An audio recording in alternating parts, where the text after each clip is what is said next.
सेतराम जी के लिए कहानी बताई जाती है कि सेतराम जी के जो है 50 बेटे, मतलब टोटल तो उनके 100 बच्चे थे, 50 उनके बेटे थे जब थे पैदा हुए। उसके बाद जब 51वां पुत्र हुआ तो 51वें पुत्र कौन थे? वो थे दोस्तों राव सिंह।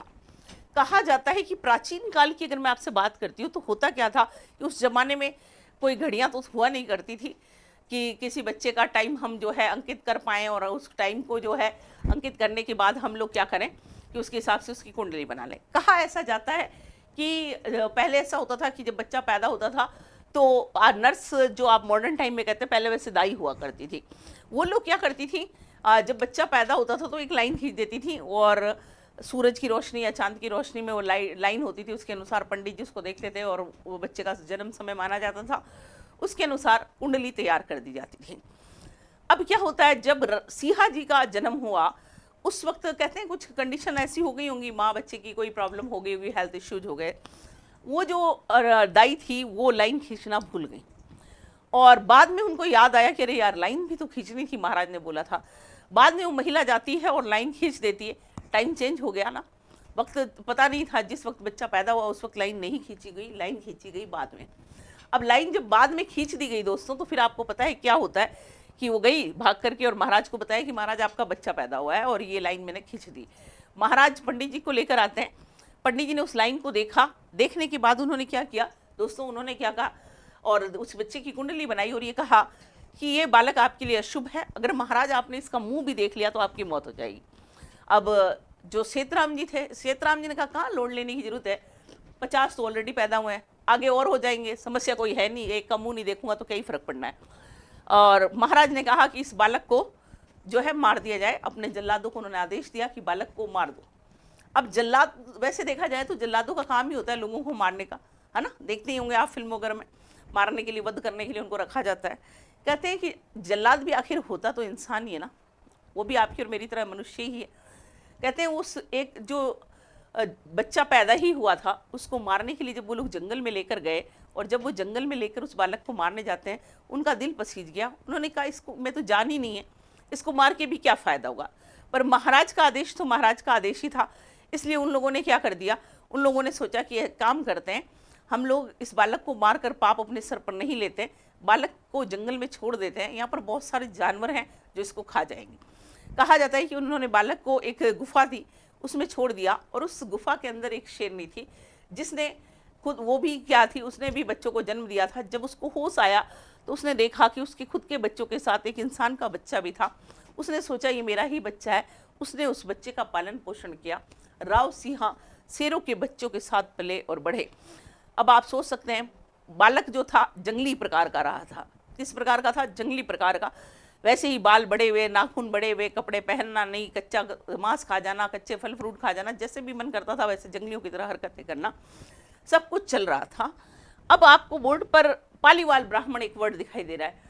कहा जाता है कि पालीवाल ब्राह्मण अपने पाली में जो हैं, और जैसलमेर में भी खूब पालीवाल ब्राह्मण है।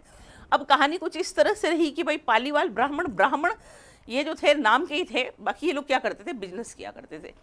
बिजनेस करने के लिए जाते थे तो इनके क्या होता था, समस्या एक थी कि लूटपाट वगैरह होती थी। तो जनता खुद क्या चाहती थी, राजा को कहती थी आप हमसे टैक्स ले लो और हमारी सिक्योरिटी की जिम्मेदारी आपकी है। जैसा कि आप मराठा एम्पायर में भी पढ़ेंगे, सरदेश मुखी और चौथ नाम के कर वसूले जाते थे शिवाजी के द्वारा भी। तो कहा जाता है कि जनता खुद कहती थी, व्यापारी खुद कहते थे सर आप हमसे पैसा ले लीजिए लेकिन आप हमें क्या कीजिए, सिक्योरिटी प्रोवाइड कीजिए। पालीवाल ब्राह्मण कन्नौज जा रहे थे।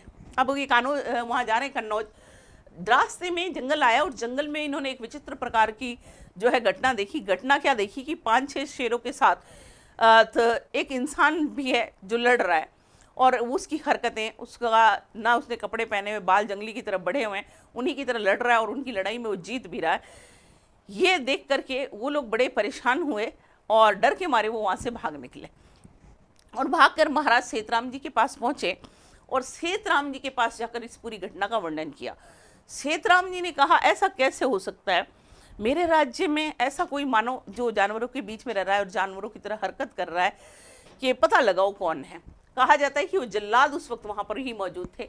जल्लादों ने कहा अब अपनी मौत आ गई भाई साहब, अब क्या होगा, अब मरने की तैयारी कर लो। महाराज को पता चल गया कि हमने बच्चों को नहीं, उस बच्चे को नहीं मारा है, हो ना हो ये बालक तो वही है। अब कहा जाता है कि जल्लाद बेचारे अपने डर के मारे हालत खराब, महाराज को कह रहे हैं, महाराज अगर आप हमें माफ़ कर दें तो हम आपको एक बात बताएं।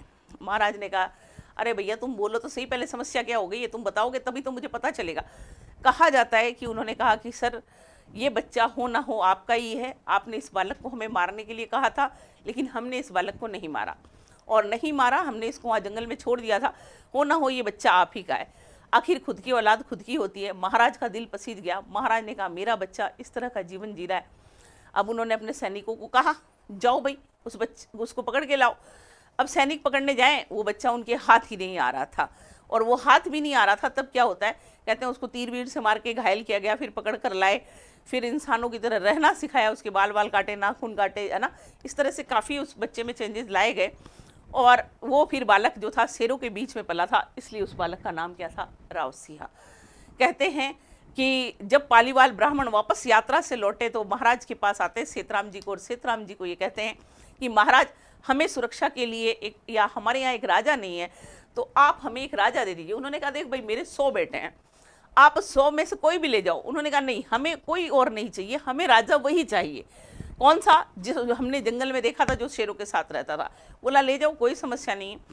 राव सिंहा से बड़े 50 भाई थे, उनसे छोटे 49 ब्रदर्स थे। तो क्या ही फ़र्क पड़ा, राव सिंहा जी यहाँ पर आ जाते हैं और कहते हैं कि यहाँ पर अपन का जो पाली क्षेत्र है, यहाँ पर एक डाकू हुआ करता था, लाखा फुलानी, और ज़्यादा लोग नहीं, 160 लोगों के साथ राव सिंहा उन व्यापारियों के साथ यहाँ पर आते हैं।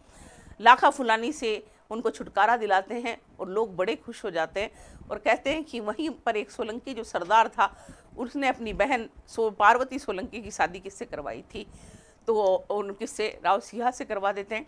तो ये देखिए, पालीवाल ब्राह्मणों की सहायता के लिए 1240 में कन्नौज से कहाँ है, मारवाड़ आते हैं, और कहते हैं कि पालीवाल ब्राह्मणों ने इनको ज़मीन भी वहीं पर दे दी, वहीं पर रहने लग जाते हैं। और फिर कहते हैं कि उनके मन में लालच आ गया कि क्यों नहीं इनको मार करके मैं यहाँ का राजा बन जाऊँ। और एक दिन होली के दिन जो है खाने वगैरह में जहर मिला दिया गया, उन सबको मार दिया गया। और इन्होंने अपनी राजधानी किसको बनाई थी, खेड़ बाड़मेर को बनाई थी। तो राठौड़ों की पहली राजधानी रहेगी दोस्तों खेड़ बाड़मेर, और इनकी छतरी कहाँ है, बिठूपाली में। ऐसा बताया जाता है मृत्यु इनकी हुई थी दोस्तों 1273 ईस्वी में, गौ रक्षा करते हुए मारे गए थे। गौ रक्षार्थ कैसे मृत्यु हुई है, गौ रक्षा करते हुए इनकी मृत्यु हुई थी। लड़ते हुए, गायों के लिए लड़ रहे थे और लड़ते हुए मारे जाते हैं। पत्नी पार्वती सोलंकी जो थी, पत्नी का नाम था पार्वती सोलंकी, और पार्वती सोलंकी जो है आपकी, वो क्या करती है, सती हो जाती है। पत्नी का नाम क्या था दोस्तों, पार्वती सोलंकी।